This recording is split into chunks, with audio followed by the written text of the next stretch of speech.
All right, welcome everybody. Leo Cannell here with the Seven Figures Club podcast. Today we have an amazing guest making an appearance all the way from the UK. We've got Paul Ace, great name.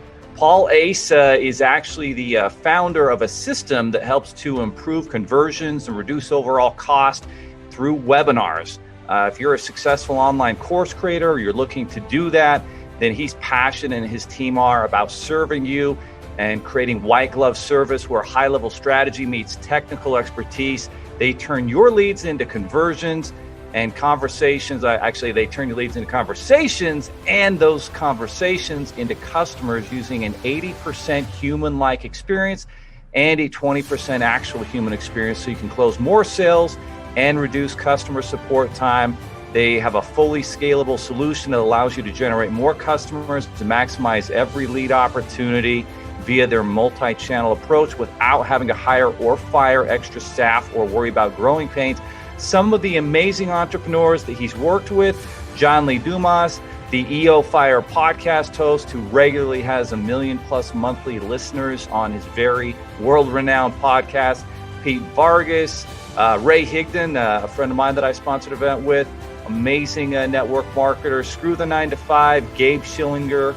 He's got connections, obviously, in the ClickFunnels world, the online marketing world, et cetera, et cetera. So welcome to the show. We're excited to have you, Paul. There are over 32 million businesses in the U.S., and over 90% of them will never break 7 figures in annual sales. So how do we, as entrepreneurs or aspiring entrepreneurs, break into that 7 figures club? This podcast will relentlessly share the secrets, strategies, and tactics I've used to create 3 multi-7 figures businesses and bring in even more successful entrepreneurs than me to share their inspirational stories and tactics to success. You can create your dream business and life right now. So buckle up and let's go.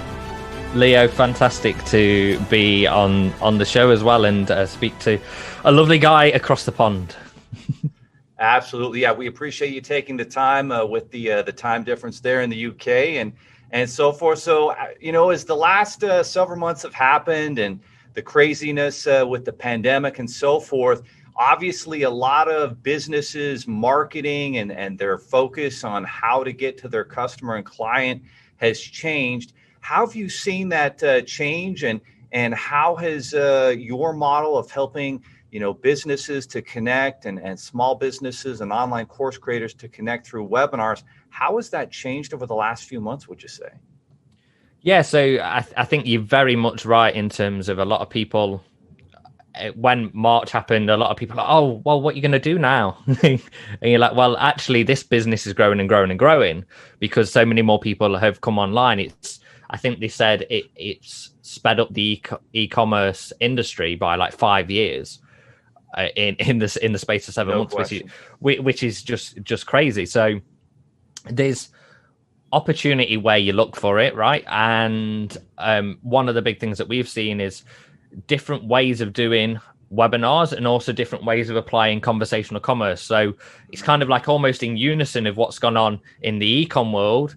There's also this big change going on in c-com, which a lot more people are starting to talk about, conversational commerce. And actually people using things like Messenger and multi-channel communication, because now it's not a case of you just speak to someone on email or you just speak to them on Facebook. Then you need to be everywhere where your customers are. And that's where we've seen the biggest change in the terms of way webinars are being done. It's like using email, SMS, messenger bots, voicemail drops, personalized images, right? Just using all these plethora of tools that you've got available to you so people feel more connected to you. And that's what I think people want more than ever, is connection. Absolutely. So as this pandemic's happened, people are feeling less connected. And so for those businesses and entrepreneurs that have pivoted to waste more platforms, more communication angles to connect with their customer, those are the businesses that are seeing a lot of good results then. Yeah, and one of the things about that, with a lot of people working from home now as well, you have this more instant gratification that people want, right? So imagine if you wanted a customer service response and you're like, oh, I'm going to message them and I'm going to drop them an email about it as well. And you drop them an email, you go to work, and then you go, I'll check my emails again at the end of the day. Now, when you work from home, what you tend to do, you'll go, I'll start work, I'll email that person, I'll go and make myself a cup of coffee or a cup of tea if you're English. And then once you've done that, you'll come back and you go, I'm just going to check if they replied. Right. And that's like 10 minutes later. Yeah. So the thing is, the majority of people expect a response for customer service within 10 minutes. I think this is according to Forbes. And the average response time is 12 hours. So what we look at is actually applying that more from a marketing and a selling perspective of how can we create it where they feel like they're getting that personalized customer experience through the whole journey. So then the customer's been pre-framed so much by the time they get to the webinar, they actually feel like they already know, like, and trust that person, as opposed to it just being, oh, another webinar that I want to go on, right? Or that I want to learn one thing from. It's actually you creating familiarity, because that's what breeds success. Perfect. Yeah, I've seen this online where more of the successful entrepreneurs that are building 8-figure businesses are talking less about that old webinar model and more about conversational domination and conversion. So how do you define that conversational conversion, and what are some of the changes that the business owners need to make if they're going to survive in this new world? Yeah, listen, there's still a place for like just cold ad to a webinar, maybe to an application or to a pitch, and then that's it. And at the same time, if you look at Facebook right now, there's a lot more privacy laws coming in place. There's a lot more, there's only a certain amount of real estate there, right? So it's like a newspaper. Once all the spots have been filled in the newspaper, then it's a supply and demand thing. So once the demand outweighs the supply, then the prices go up. So as the prices are going up and up and up across different channels, you see a lot of people over the last 12 months moving to YouTube. So they're all saying, oh, well, YouTube's a big thing now. And YouTube very quickly, over the course of the next 12, 24 months, is then going to become the same kind of process. And everyone will be like, oh, TikTok's the thing, or Snapchat's the thing, or Reddit's the thing, or something different will be the thing, because there is always something that is the next big thing, right? So that being said, you have to look at, how do I actually nurture those people? So even though the costs of ads are rising, I can actually maybe even reduce my cost per acquisition. So some of the ways to do that is reaching those people on multiple channels. One, making sure more people show up to the webinar, because you can have the best party in the world. If no one shows up, it's not really the best party. You're just going to be sitting in the corner eating sausage rolls on your own, and it's not a lot of fun, right? Not fun. So been there, not fun. not fun.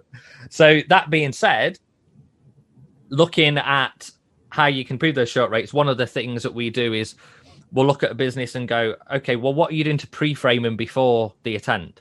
What are you doing to actually get them onto that webinar? So one of the things we'll look at is quizzes. And that quiz, for example, maybe you're selling an Amazon course. It'll be like a quiz around, is an Amazon course right for you? Sorry, is an Amazon business right for you?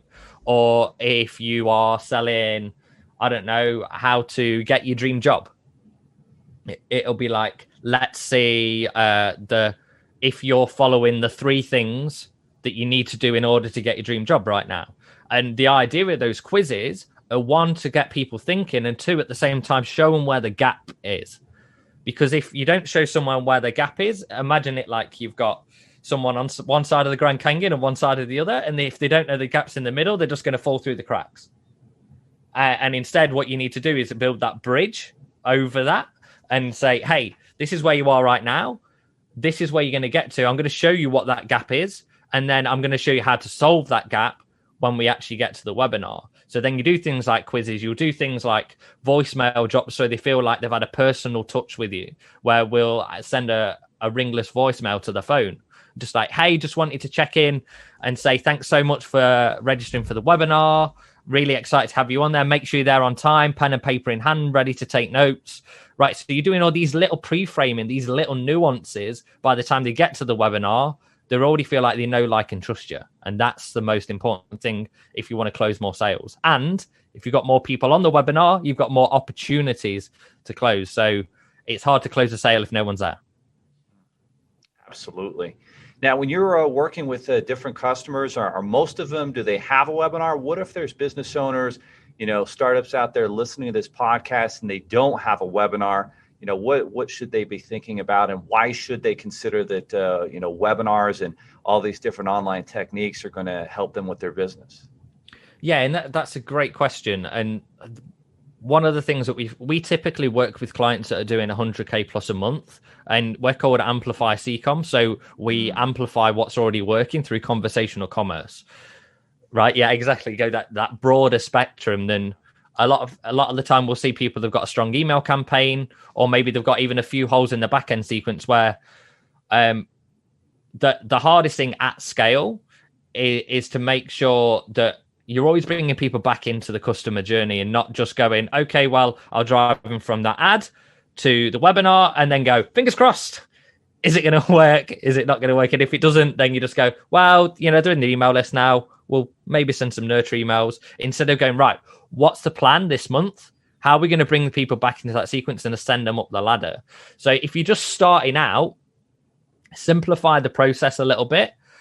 And you've either got the opportunity of making a case study video, or you could, I know Dan Henry kind of popularized the whiteboard webinar, right? And that's a great way to do things if you're first starting out, is just to get a proof of concept. Go and build a community on a Facebook group or something like that, and just say, hey, if I was to do a training on this, would you be interested? People are like, yeah, great. Get them to get notified through either email or SMS or whatever you want to. Make sure they turn up for that event, and then just get your whiteboard out, do a whiteboard training. And then once you've done that, if anyone buys from it, you go, okay, I've got proof of concept there. If not, you go, okay, maybe I need to change things a little bit. And you're doing that without the risk of going spending thousands of dollars on ads in your first week. So I see a lot of people will go, right, I need to go and get traffic. And they'll try and do it themselves, but they're not an expert. So it's better to do some organic strategies, get the proof of concept and get the messaging down. And once you've got the messaging and the offer, then you can go, right, let's put all these other pieces of the jigsaw in. So what we do tends to be for more advanced strategy and hyper growth. Very good. What do you think some of the mistakes are that people make as they're building that email list or they're building that community with a Facebook group? What are some of the things they should be doing, and what are some of the things that they do that they probably should avoid? So one of the things is forgetting that every single person on that list is a human beating heart, right? They're not a number. Yes, when you're digging into analytics, you need to look at them as numbers. However, when you're writing any kind of copy, you're having a conversation. That's all it is. You're just having a back and forth conversation. So write as if you're having a conversation. Don't write like you're doing a blog post, right? Don't write like you're doing a news article. So like we've just got a new copywriter, brand new copywriter. He's come into training. We won't let him loosen anything until he's got all the pieces in place. I keep giving him pieces of copy. And then he sent me one back today, and I was like, okay, it looks more like an article, the way it's structured, as opposed to when I write, I won't write always full sentences. I'll write short form as if we were chatting back and forth. And one thing that people, if you looked into this more, it's absolutely fascinating, is the world of NLP and embedded commands, and all those kind of things are fantastic. And in fact, if you just started to look into NLP just a little bit, you'll probably already see how that can make a difference in your business just by looking into it just for a very brief amount of time. So using certain words and phrases in the certain order suddenly increases conversions dramatically because of these embedded commands that are being created throughout the copy. Amazing stuff. So, Paul, what led you at the beginning to have the confidence to launch this business? What was your background like where you're like, you know what, this is really something that a lot of business owners need and are missing, and me and my team are going to launch this and build this business? What was that process like to make that decision to start this business? Do you know what? It was a weird one, to be honest, Leo. And I ran my first business when I was 16. And it was just like a business at school, this like young enterprise program. Yeah. We sold T-shirts. It was great. We had one design and it was Maglietti Italian for T-shirts. That was it. That's all we had, one design. And then over time, I went through those different businesses. We got to, I think it was 2018, 2017. And then I was a wedding singer at the time. And as you do. And I decided I wanted to create some lead generation online and create some kind of buzz to get more brides to book me. So we started off, we created this Dream Money Secrets box. I was like, create this info product, then people would buy that. We make it a self-liquidating offer. And if anyone doesn't know what a self-liquidating offer is, it's basically all you're doing is you spend $10 in ads and you look for $10 back in sales. So you break even. That's all you're looking for, because then you can build unlimited customers. So we did that, sold about 250 of these boxes, started doing a little bit of fulfillment house and everything. Thought I was on top of the world at the time, because I was like, oh, look at me, I'm using the fulfillment house and everything. Then we found out what they wanted and did a survey, and they said we wanted bridesmaids dresses at a reasonable price. So then I started a bridesmaids dress business. We did that for around 18 months. It did about $100,000. And what we didn't realize is we were calculating our return rate incorrectly, where we thought our return rate was 10%, and it was actually 40%, because we were calculating it on the month when it had happened, right? Because the sales were going up. But the lifetime value was much higher than that. Yeah. So that was great. But then here's the great thing. Well, here's the thing that's not so good about bridesmaids dresses. If one doesn't like it, they send them all back. Oof. Okay, so you might get an order for 7 bridesmaids dresses, and then one goes, I don't like it, it makes my arms look big, or something like that, and then they all go back. So then we had $24,000 come back in 2 months. And every time I said I got postmanitis, where the postman would come and I could hear, the little beep with the scanner when they scan something. Every time I heard that beep, and it was like another $300. Every time it was like beep, $300, beep, $300. So at that point, I was like, that was my brick wall. That was the point of no return, as they say, the epiphany bridge, so to speak. Yeah. And it was like I had to take out a loan. I had to borrow money from family just to pay this stuff back. And I had to still run the ads, because I couldn't afford to stop running the ads to pay for the return. So I knew this stuff was coming back, but I had to keep paying for it, which was crazy. So I did one exercise. And if anyone is at a crossroads in the business, you do this one exercise, it will change your life. And that is, you draw a line across the middle, horizontal line. And I said, what do I enjoy? And what do I hate? Right? So what do I hate on the left-hand side? What do I enjoy? And what do I love, essentially, on the right-hand side? And then the vertical line was, what am I rubbish at? And then what am I amazing at? And then I literally plotted everything that I've ever done in business, everything from doing the accounts to doing the marketing, to doing copy, to doing messenger bots, to doing everything. And then I copied all that. And then the one thing that came out was messenger bots that I was good at and I enjoyed. So I went into that, got into that a little bit more. And then we realized that we didn't want to build a business on a platform. We wanted to build a business on something that was grander than that. And that's where CCOM was born, and this conversational commerce. And we realized it wasn't messenger bots, it wasn't SMS, it wasn't email, it was conversational commerce, having this process where if you're actually speaking to people in a conversational way and building a relationship, you're going to make more sales. And then here's the thing, if you can automate 80% of that in a human-like way, then you can naturally make more sales as well. So that's where that was born from, really, if that gives you an idea. It does. And what I like to define that is pivoting to prosperity. And it's a huge lesson, because when you first start any type of business, you're growing, you're seeing some success. And then, like you say, you start to see, oh, you know what, my product's getting returns. I'm dealing with all these problems. And that's ingenious. So what did you call that formula? Were you basically defining everything that you love to do in your business versus everything you hate, and then everything that you're good at versus everything that you're not? What's the name for that? That there's probably, that should be a book and a whole product, because there's so many business owners that maybe 70-80% of them are going through that problem. And how can you pivot to prosperity? That was an amazing breakdown that you just shared. Yeah, I mean, we haven't got a particular name for it. I kind of call it like the crossroads diagram, because it's in a dual way, right? So you're actually putting a cross on there, and at the same time, you tend to use it when you're at a crossroads in your business. And here's the thing, you can put another layer on top of that. So let's say imagine you've got the 4 quadrants, and you're going to have this quadrant where it's like, okay, these are the things that I'm really good at, and I enjoy them as well. Now, there might be quite a few different things that are grouped around the same thing. So then you look at that and you go, okay, well, how can I go a step further on that? So then I'll do, what do we enjoy? And then the other line will be, well, actually, a better way of doing this, which we've done before, is how scalable is it? That's an important question, because if you're banging your head on the ceiling and you can't scale it, then you get back to stuff you hate. Yeah, so you've got a vertical line. How scalable is it? Yeah. And then the horizontal line will be, how much money can I charge for it? Right? And you might think in some ways they're the same question, but they're not. You may be able to charge $25,000 for some kind of coaching program. However, if you're doing that one-on-one, it's not scalable.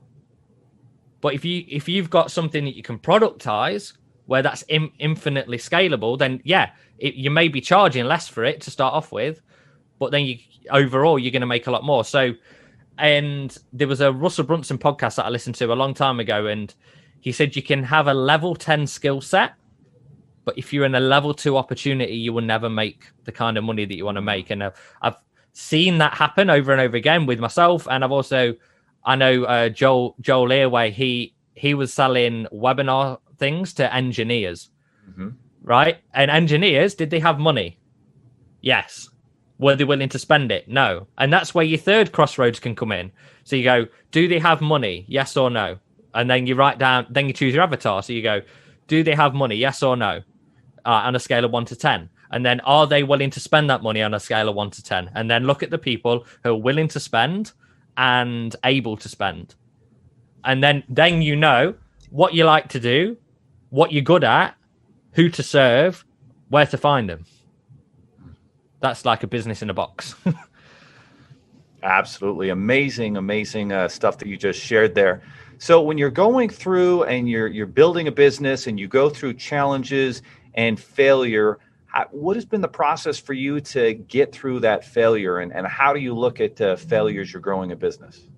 Yes, and that's a great thing that not enough people talk about, is really, if you're not failing on a regular basis, then you're not growing quick enough, because you're either growing or you're dying. So you have to fail fast and often. And the way we look at it, and we've got a board of advisors, and I had a couple of challenges the other day where we moved some clients around and stuff. And at that time, I got a message from my board of advisors was to say, hey, here's the great news. It's happened now. So it may have cost you this much right now, but it would have cost you 10 times as much if you figured this out in a year. So any situation that happens in your business, if it's a quote unquote failure, which I prefer to call a challenge that you've got to overcome. If there's a challenge in your business, then it's still better for it to happen today than 1 year's time, wherever you're at. Right? If you're at $1 million a year, it's better to happen at $1 million a year than it is to happen at $10 million a year. If you're just starting out, it's better to happen when it's just starting out than it is when you're at $100,000 a year. Right? So wherever you are, it's always better for it to happen now than it is to happen later, because it's going to be more painful later on. Absolutely. Now, you've connected up with some amazing, people like Ray Higdon and John Lee Dumas and Joel Earway, some of these guys that have really built fantastic organizations. For a lot of people out there, connecting up with a key influencer like that can make a huge difference in credibility and growing their business, et cetera. How have you been able to consistently connect with great people like that? So I was around 6 months into the business, and I was like, again, the whole level 2 or level 10 opportunity. I was like, how do we take that to the next level? And I figured out this process of, if you imagine every entrepreneur or every one of your ideal customers on a score chart, right? So imagine it like that, going up, and like you have the level 1 people who got no idea, right? They're literally just dabbling. I'm going to click on a few buttons and see what's around. You've got the level 10 people who might be people like Tony Robbins or Richard Branson and those kind of people. Then there's those people in the middle that maybe are hard to reach, But if you were to reach them, then you would be able to work with the step below. So what I did, I said, how can I give so much value to someone who is a level 8 or a level 9 that then they refer me to someone who is a level 7? So what we did, we created a podcast and we called it Build My Bot Friday. And I basically reached out to everyone I could find who was an influencer in the space and said, hey, would you be willing to be on our podcast? In return, we will build you a bot for free that you can use in your business and take away the same day, use it live. We'll build it live and you can use it, take it away in your business for free. And that's what got John Lee Dumas on the podcast. And then from there, then I use that as leverage, right? Because once you get one, you only need one. So once you get one, then I took that one and said, reached out to everyone else and said, hey, John's already going to be on the show. And then they're like, oh, he's on the show. You've got credibility. Exactly. And I know that's the way John actually did his podcast when he first started out, because he had Pat Flynn. He went to an event and spoke to Pat Flynn and said, would you be on my show? And Pat said yes. And then what he did, he went around the rest of the conference and went, Pat Flynn's going to be on the show. And they're like, oh, cool. And then he got these big names and then suddenly instant credibility.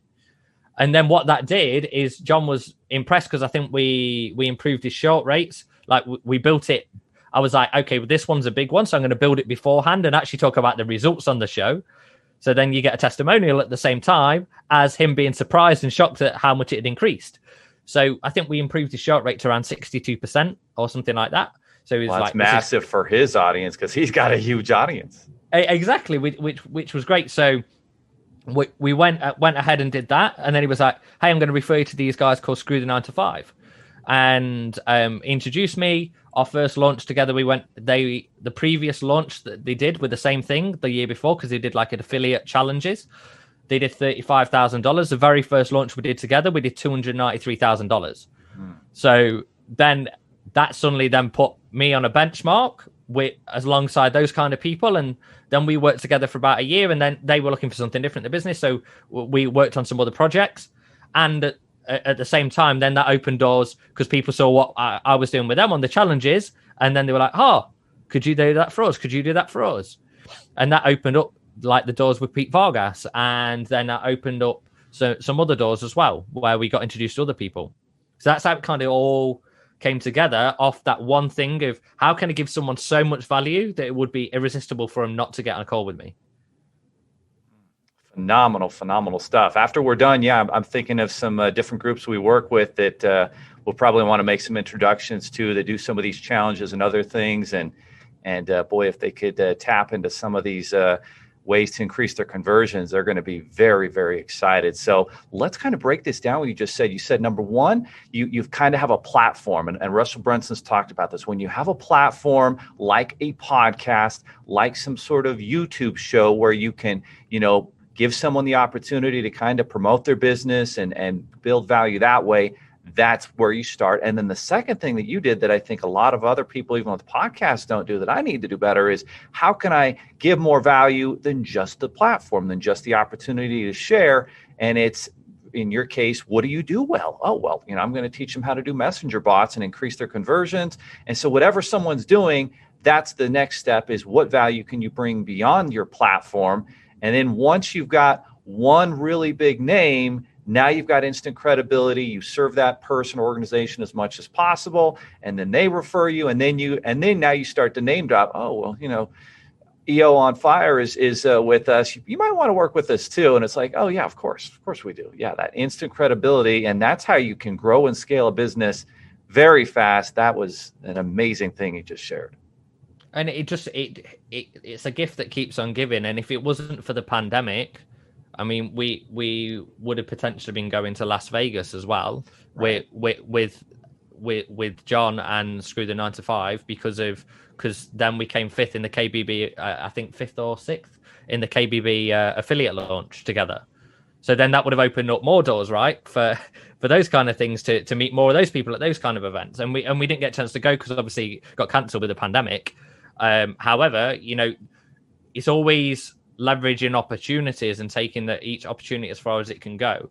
And the other thing to note on that side of things is the people who are more further along in marketing and further along as partners, and basically your real ideal clients, they're not the ones engaging with your posts on Facebook.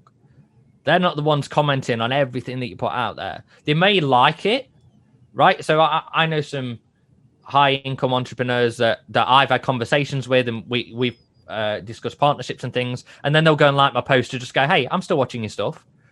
But the ones who are always commenting like, yeah, me, you know, when you say who wants this free thing, and everyone's like, me. 9 times out of 10, you may find it very occasionally, but you're not going to see Tony Robbins commenting on your post saying, oh yeah, send me that freebie. Right? You're not going to see people like Perry Belcher or Ryan Dice commenting on those posts because they're too busy running their business. So the higher, more experienced entrepreneurs are the ones that are closely just keeping an eye on things all the time. We've now partnered with a client, and they've done a hell of a lot of revenue, multiple 8 figures. And I said, how do you know I was good at what I did? He said, I've been watching you on social media for 1.5 years. Never commented, never liked a single post. I had one conversation with him 1.5 years prior, and he'd watched me on social media ever since, and he said, you've been consistent. You haven't wavered, you've just been consistent through the whole process. And so that's something that's really key. Everyone writes posts to get engagement, and I'll do the occasional one, right? Just to keep things interesting, build a lead list, and we can use them for other things. But the majority of the time, I'm thinking, is my ideal customer seeing this? And I used to have this thing of like, oh my God, what's the point of posting? I only got 2 likes on it. And now I'm going, doesn't matter. Because every time I reach out to someone now, they'll say, oh, it looks like you're killing at the moment. Because all I'll do is put results posts on a lot of the time. And then I'll do a breakdown of how we got that result. So I'm giving value at the same time as positioning myself with authority. And then that opens up more doors for the future. So what are some of the keys to building that consistent social media campaign? Is that something that you as the business owner should be doing? Should you have team members or third parties helping you out with that? Because you're right, that consistent social media and posting, and what are the platforms you recommend focusing on so that those big strategic partners identify you as someone they want to work with in the future? Yeah, and that's a good question. And consistency is massively important. So what I look at doing now is on a Monday, I will write 7 days of social media posts. So I'll write those out. And then each day, all I need to do is go and find a picture that goes with it. That's usually some kind of weird pattern interrupt. I'm very, very good at just making really ugly things that go on social media because it stops your eye. And that's important because everyone's putting pretty pictures on there. So I'll just go and put really weird colors and weird text together a lot of the time, or funny things that catches their attention.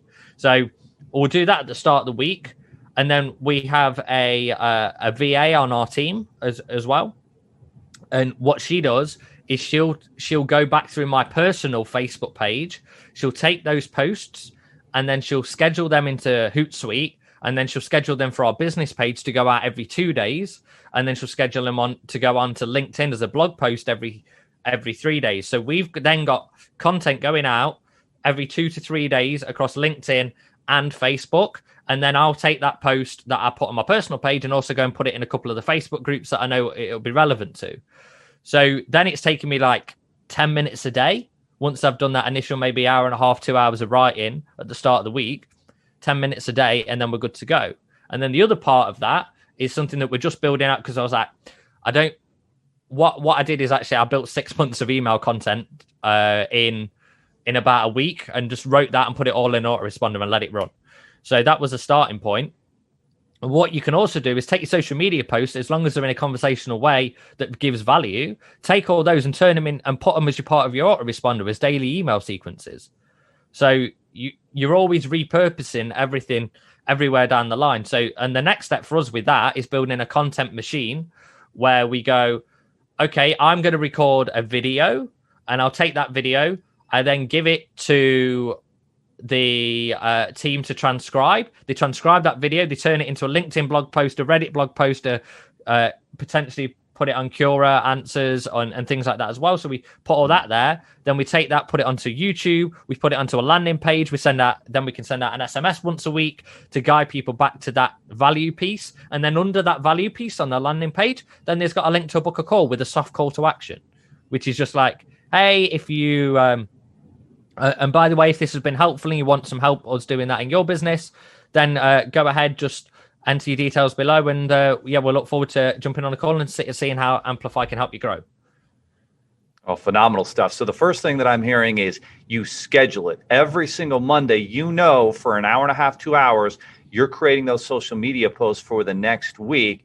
And then you've got some VAs, some people on your team. They're going to take that content and then make it work and customize it for each platform, whether it's LinkedIn, Instagram, Reddit, whatever it is, and YouTube. And of course, then there's going to be a link so that they can actually take action if they like it. Yeah, exactly. And like I say, the important thing is consistency with that. And one of the things that I've found that's really changed for us over the last few weeks is, so we've had a VA for, I don't know, maybe 4 or 5 months. And what I've started to do is bring her on our daily huddles. Now that goes from her being a VA to being part of the team.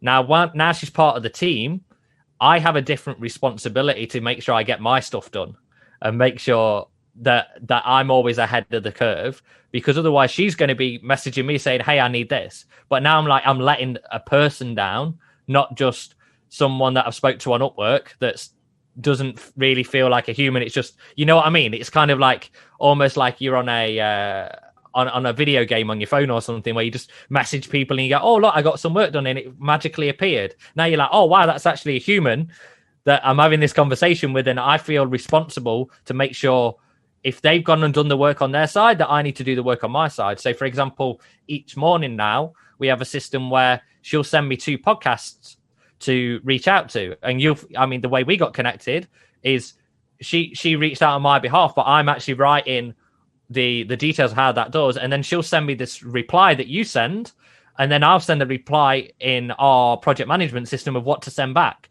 So I'm not scattering my info around everywhere going, okay, I need to go and check 4 email accounts, need to check my LinkedIn. She just says, here's the things that I needed to reply to today. And then I go and reply, and she sends it back out. So you're speaking to me still without me having to do all the legwork of just going around the houses.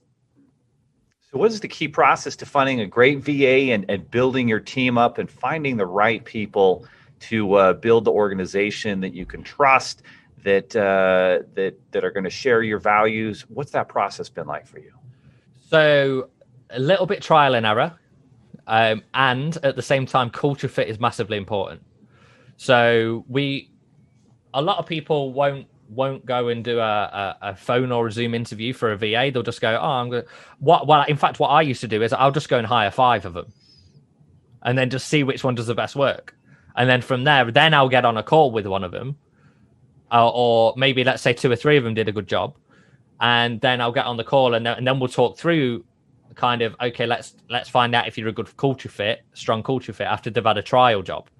Because sometimes you can interview someone, they interview absolutely fantastically. You give them the first task and you're just like, oh my God, they can't do the job. So the important thing is to know that they can do the work. And then it's like, okay, well, let's just bring them in a little bit more and a little bit more. So it's almost, you just give them a little bit, a little taste of it. And then before you actually give them the full meal.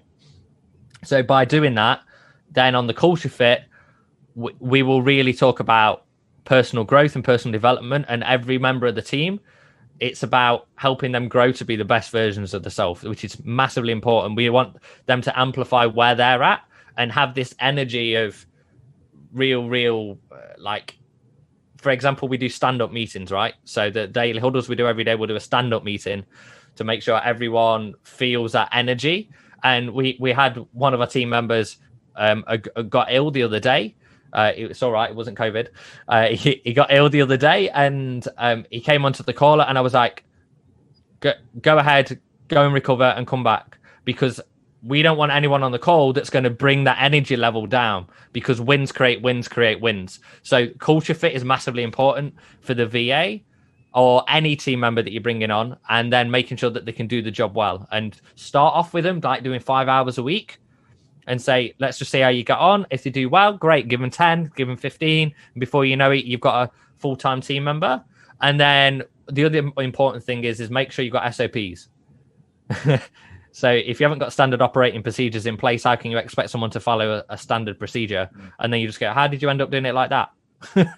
Yeah, because you go, well, I trained you on this, you signed it off, you said that you'd watched it, you confirmed that you'd read and understood it. So where's the gap? So you've got to create accountability as well. That's really, really important.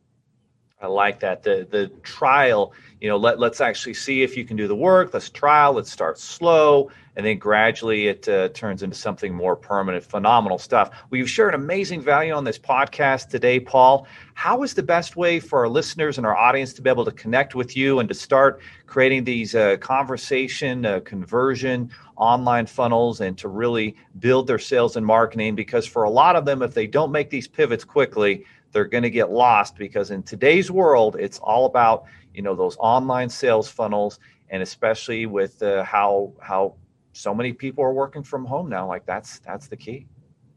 Yeah. So the best way for people to connect with us is if you go to amplifyccom.com, and if you go on there, there's quite a few resources. There's a couple of free things to download. There's also an opportunity to book a call. And depending when you go on to this, because we're always testing and tweaking things, but if you go on at the moment, there's also a interactive video on there. So even the video is not just a normal VSL. It's actually interactive where you can click, and then you'll choose your own adventure as you're going through it. So you can go and check out all those kind of things over there.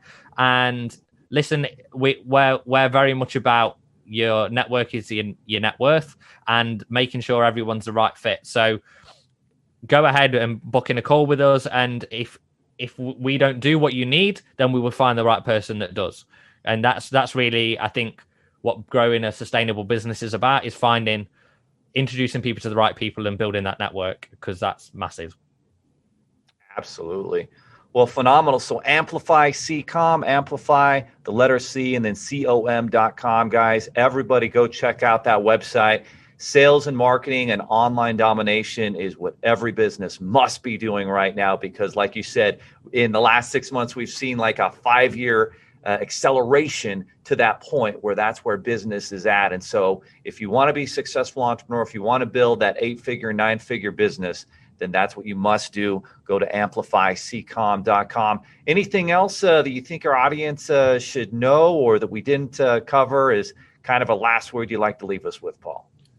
Yeah, so the important thing is, whatever you're doing, firstly, do it with full level of energy. And then secondly, look at the numbers as an individual level, look at every single metric, and then work out how you can improve each one as you go along. And the best way to do that is being conversational and being human. Not being robotic, not treating it like you're doing a sales message. Just write as if you're having a conversation.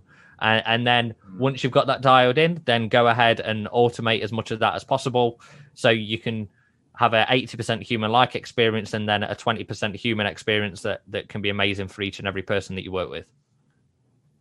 Well said. Well, amen. Thanks so much, Paul. This has been an amazing podcast. Again, guys, amplifyccom.com, so you can connect up with Paul and his team, and they can help you create your dream business, define your dream client, and start getting in on this conversation, because the entrepreneurs that make that pivot are going to be the ones that are going to create the successful businesses. And some important stuff, listening through to this podcast maybe a couple times, doing that assessment of what do you love doing in your business, what do you hate, what are you really good at, what are you not, and kind of focusing in on that quadrant, and you're going to see a lot of success. So awesome, everybody. Have a great day, and we'll see you next time on the podcast.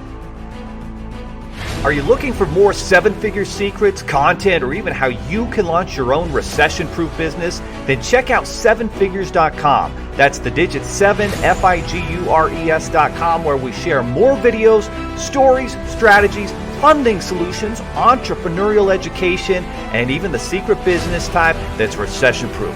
Thank you for listening, and if you're finding value in our podcast, please give us a 5-star and invite others to join the club.